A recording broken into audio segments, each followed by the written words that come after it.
This is an illustration of a typical differential core return that is a complete unit with no cracks, bulges, or holes in the case, which is considered an acceptable core.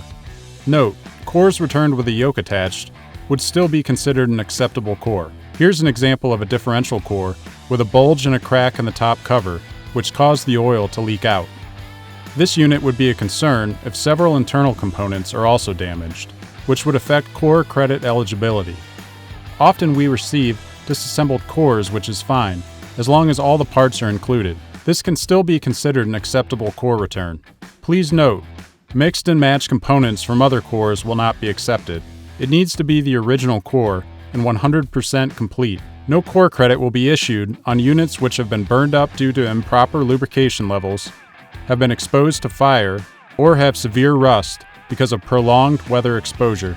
If we receive any cores with these issues, you will be notified by phone. We always check to make sure the input shaft and pinion gear turn freely. If input shaft and/or pinion gear are seized, this could mean there is significant damage internally, which would affect core credit eligibility. In this case, a ULT trained specialist will do a full evaluation to determine what can be salvaged and will contact you with a final determination. Occasionally, we receive cores where the input shaft has been sheared off. It potentially could still be a good core, but will still need to be evaluated by ULT trained specialists to make a final determination. Blown out bearings are quite common, so we always inspect the bearing area for internal damage. This is an example of a good core, where the locking retainer is in place and the bearing is seated correctly. On the other hand, this is an example of a core where the bearing pocket has been blown out and damaged. You can see where the threads are pushed out. There will be a core credit deduction for this unit. Another common problem we see during internal inspection is a broken spigot bore casting because of a blown out bearing.